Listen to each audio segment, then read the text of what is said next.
Board member Carrie Donnelly is with us virtually from points north. So, good. Let's begin right with the consent agenda. Now, keep in mind, there are two items on the consent agenda tonight. We've got the minutes from the previous meeting and a rather routine contract award that is in the CIP. Give you a minute to look at those.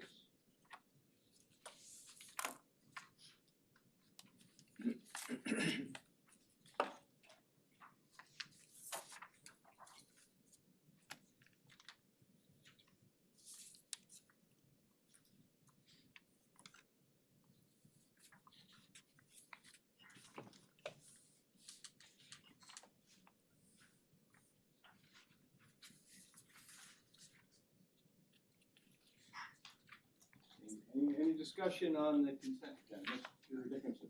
I do. On the Solids Masters Plan, 20-year planning project, what does all of that entail? Like where the biosolids are going to be disposed? Who's going to be the contractor? So this is a CIP project, and it is in the CIP. We have an existing solids handling system. It needs to be completely updated, and that is what the solids master plan is going to look at. It's going to look at what are the feasible options for the beneficial reuse of solids on this facility. It's going to look at the existing conditions and then look at what we need to put in place in the future to stay compliant and update that system. Okay, so does this also look at different scenarios as far as the regulatory? Yes, regime? it is. It's a complete planning process to get us to the solution that we need, whether it's to rebuild what we have or to enhance that for the future based on what we know today.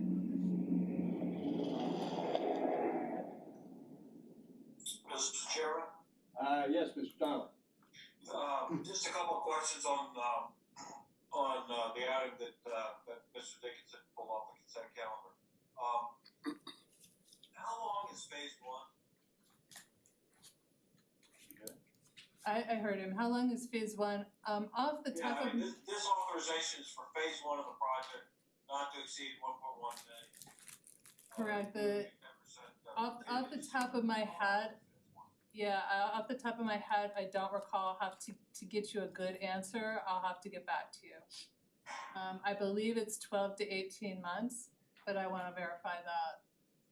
Okay, well, I mean that would sound reasonable, because this is the 5-year. It's a 5-year extension, correct? No. No, I take that back. Yes. It's the contract duration is that long, but this is for the first set of task orders under this, which is the concepting and the development of a plan. And the amount included in phase one, 1.1 million, is within the budget, correct? Correct. Okay. All right. Those are the only questions I have, Mr. Chairman.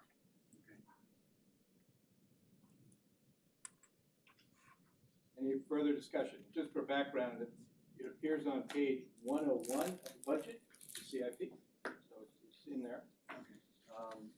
Any other discussion on the consent agenda? Mr. Chairman, I would go ahead and move adoption of the consent agenda, including the minutes and the Stantec contract extension. Thank you, sir. Do we have a second? I'll second. Second by Mr. Beal. All in favor? Aye. Aye. Let's move right into new business. The first two topics I think are closely related. They are RE&I contract. Madam CEO, would you like to present those topics, probably at least A and B together? Certainly. So all three of these contracts, well, first let me step back. If you recall, when we undertook the AlexRenew project, previous board members had asked that even though these contracts are routine and regular now and are part of our planned and approved CIP, that we do these under new business because of the dollar amounts.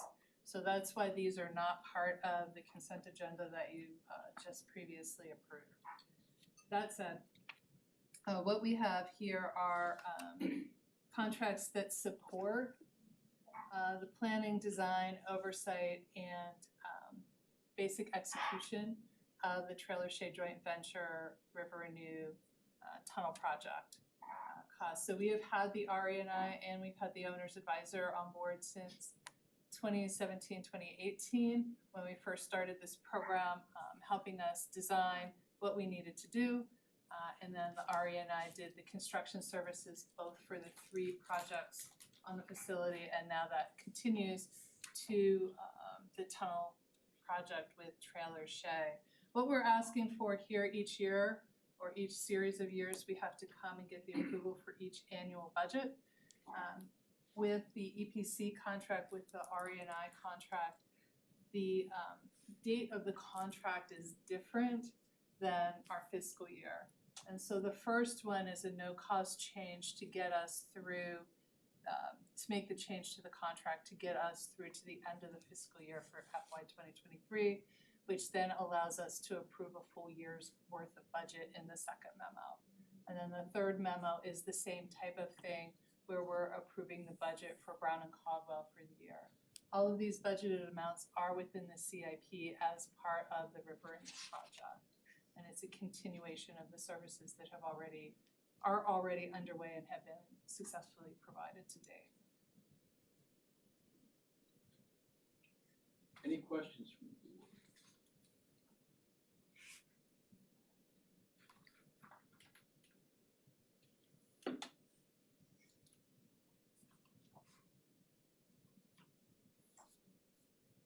One general question for the CEO.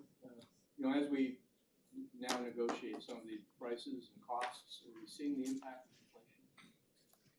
inflation? With these, not exactly yet. I think time will tell, if we can keep the teams together. We do know that the contractor is being impacted from labor shortages and supply chain issues, so there are mechanisms in the Trailer Shade contract for them to come back to make us aware of those. So we're waiting to see what really happens. It's still early days, right? We don't know how things are gonna shape out in the future, so we're keeping track of it and working collaboratively together to make sure we're aware of the situation. But for these, not really. As we've talked about before, though, like chemicals and just plant equipment, phenomenal increases. Questions from the board?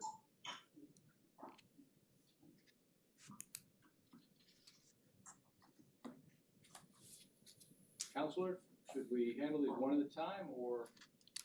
I think you can approve them all as a group if that's your wish. Is there a motion to approve? So moved. So moved. And Ms. Caldarelli, is there a second? Second. Mr. Dickinson, all in favor? Aye. So weird. Moving very quickly through the agenda. CEO, you walk us through the monthly outcomes and the review dashboard. Yes, Mr. Chair.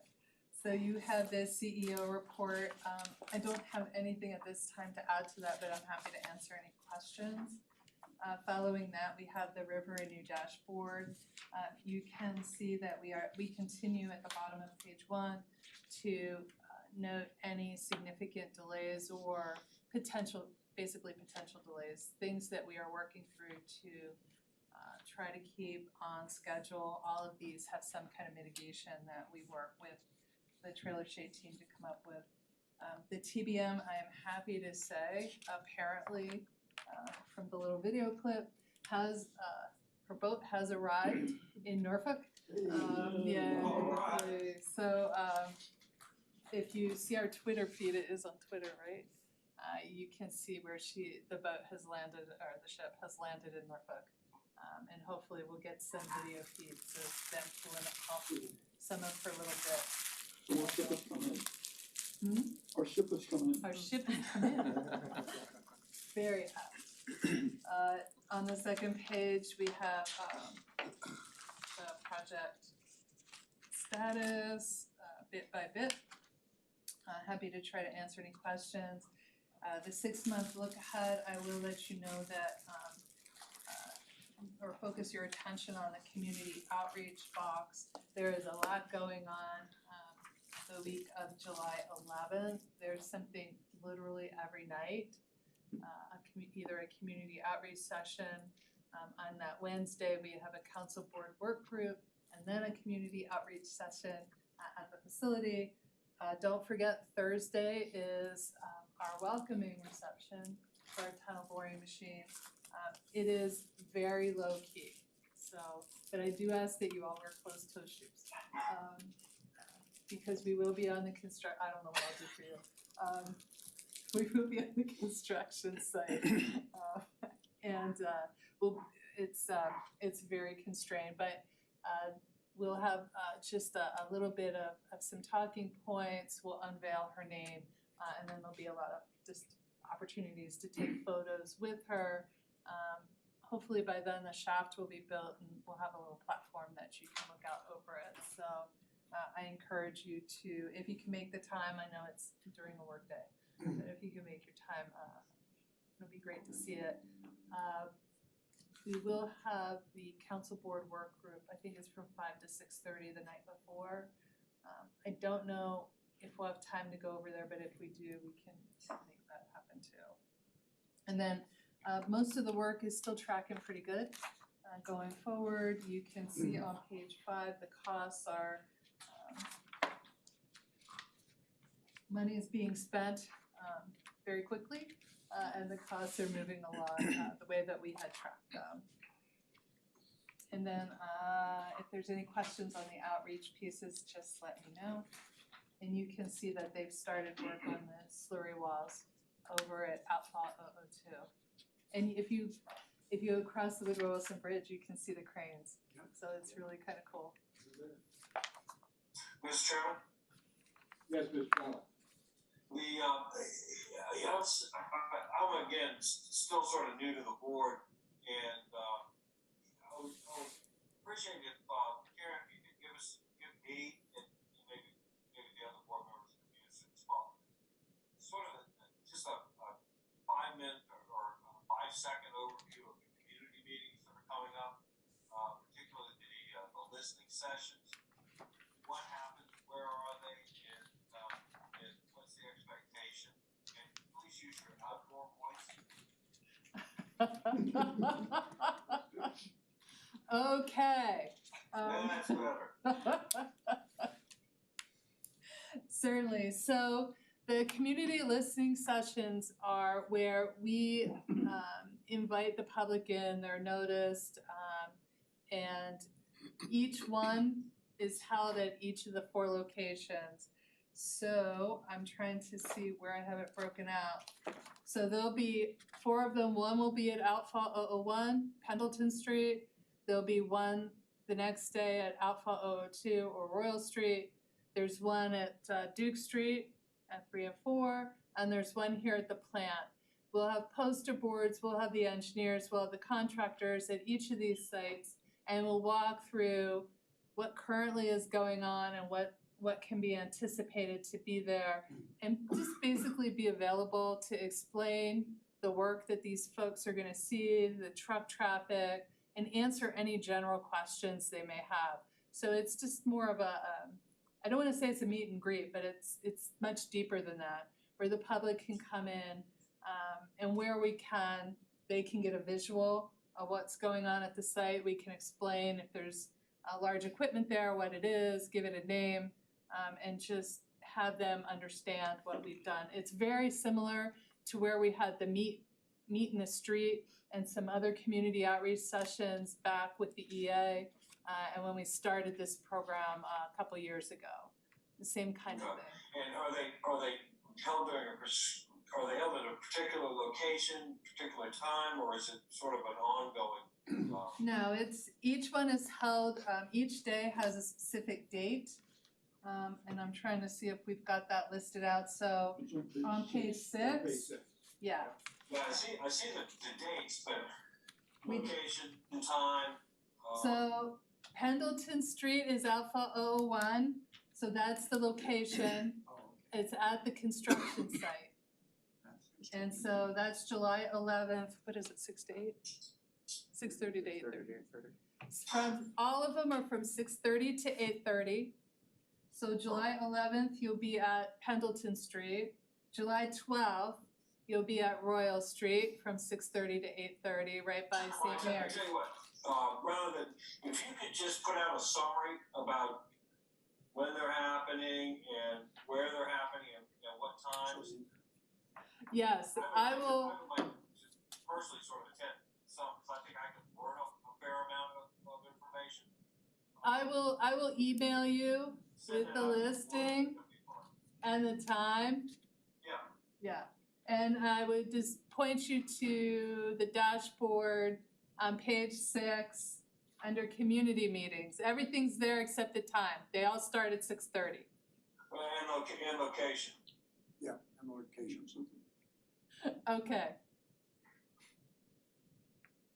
Mr. Yeah, Jacobs, just shoot us an email saying, here's when we're doing it, here's where we're doing it, here's the time.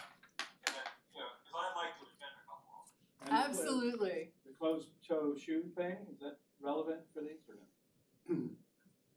Yeah, I mean, You going in flip-flops? yeah. No, just for Carrie's benefit. No, probably not. We know it's gonna be the public, so we'll be mindful of that. But, you could lead by example. Okay. Thank you.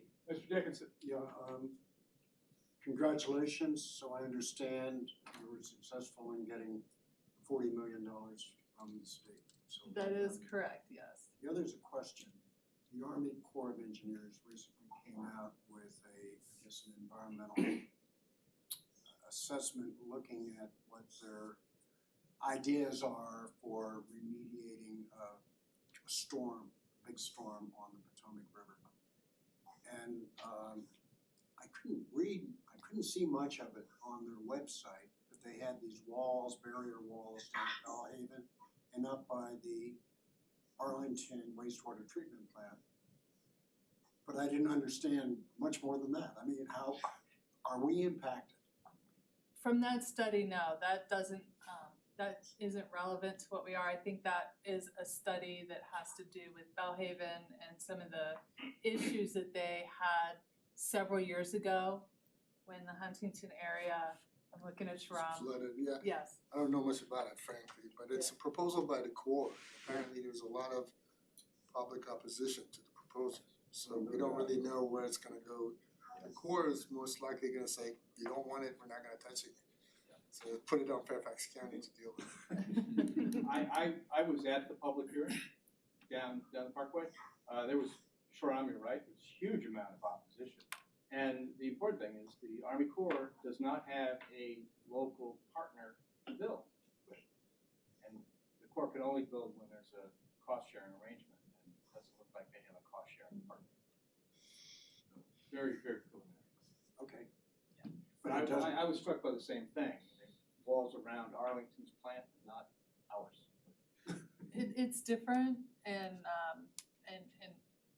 I think Arlington has issues with 4 Mile Run. But yeah, they wouldn't come on our property to say build a wall. We are relatively resilient. We continue to look at that every so often to make sure that as the flood maps change and conditions change, that the facility continues to be protected. If you recall, when we did the Santa project several years ago, we addressed backwater conditions that might come in and flood the facility at that time. So we're pretty secure in that area right now, but we'll continue to look at that probably in another few years. Reevaluate, we always reevaluate to make sure we stay resilient. thank you. Any other questions on outcomes or the dashboard? Oh, on the grant, the $40 million grant, does that go to renew or does it go the old way through the city? No, once we made that correction, according to our legislative person, it will now automatically come to us. And this is not grant money from the state, it's actually gonna be out of the ARPA monies that the state receives. So the 165 for Alexandria, Richmond, and Lynchburg will be through ARPA. Okay. But they did keep it. So we were very successful in getting grant monies from the state for this project. Congratulations. Any other questions on outcomes or dashboards? And if there's any questions on the financial report? Now, financials look in good shape, you've met all your goals and targets. Thank Can't complain you. too much about that. Yep, so far so good. Money comes in, money goes out. Money comes in, money goes out, and Ms. McIntyre does a great job managing. Yes. Make sure the deposits are made, the checks are cleared. Any other further discussion? Okay, at this point, we do need to go into closed session. So pursuant to section 2.23711 Code of Virginia, I move that the board of this authority enter into a closed meeting. And the purpose of the closed meeting is to address like 3 distinct topics. One involving development rights of real property, and then second, amendments to the AlexRenew contract, and then finally a personnel matter. Do I have a second to the motion to go into closed session? Second by Mr. Dio. All in favor? Aye. So we'll convene in the other room. Thanks, everybody. We'll move this down. Connection in this Stay here, do I? Yeah, we have to move you, Carrie. Hold on. Okay.